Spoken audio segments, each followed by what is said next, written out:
তাহলে বরকতের এই 10টা চাবি ব্যবহার করবো তো ইনশাআল্লাহ। এক নজর আবার বলে দিচ্ছি। নাম্বার 1, ঈমান এবং তাকওয়া চর্চা করা।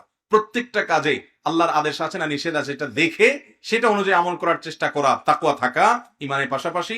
নাম্বার 2, কোরআনে কারীমের তেলাওয়াত, বিশেষ করে বুঝে বুঝে কোরআন পড়ার চেষ্টা করা, আমল করার চেষ্টা করা। নাম্বার 3, প্রত্যেকটা ভালো কাজের শুরুতে বিসমিল্লাহ। প্রতিটা কাজের শুরুতে বিসমিল্লাহ ছাড়া কোনো কাজ হবে না। ছোট বড় কাজ যতবার করবেন, ফাইল খুলছেন বিসমিল্লাহ, বন্ধ করছেন বিসমিল্লাহ, হ্যাঁ, কোনো কিছু দিচ্ছেন বিসমিল্লাহ, নিচ্ছেন বিসমিল্লাহ, সব ক্ষেত্রে বিসমিল্লাহ থাকবে এবং আল্লাহর স্মরণ থাকবে। নাম্বার 4, দান সাদকা। তৌফিক অনুযায়ী যত বেশি সাদকা করবেন জিন্দেগিতে বরকত আসবে ইনশাআল্লাহ। অভাব অনটন, চাকরি হচ্ছে না, পকেটে যা আছে খাওয়ার টাকা থেকে কিছু টাকা গরিবকে দেন, ইনশাআল্লাহ আল্লাহ তাআলা কি দিবেন? বরকত দিবেন। কারণ আল্লাহ তাআলা না দিয়া অনেক সময় পরীক্ষা নেন যে আপনি এই অবস্থায় কি করেন। 4 নম্বর বরকতের বড় আমল হলো আপনি যখন আত্মীয় স্বজন, 5 নম্বর বড় আমল হলো আত্মীয় স্বজনের সাথে সুসম্পর্ক বজায় রাখা, বিশেষ করে রক্ত সম্পর্কে আত্মীয় স্বজনের সাথে সুসম্পর্ক বজায় রাখা।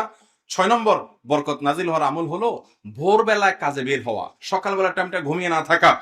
এবং 7 নম্বর বরকতের আমল হলো নামাজ ঠিকঠাক মতো পড়া। অভাব অনটন হলে, অসুবিধা তৈরি হলে 2 রাকাত নামাজ পড়তেই থাকা 2 রাকাত করে। আর 5 ওয়াক্ত নামাজ তো আছেই। 8 নম্বর বরকতের আমল হলো আল্লাহর উপর তাওয়াক্কুল করা যথাযথভাবে। 9 নম্বর হলো বেশি বেশি ইস্তেগফার করা। 10 নম্বর হলো বেশি বেশি সালামের ব্যাপক প্রচলন দেওয়া। এই 10টা আমল করবো তো ইনশাআল্লাহ।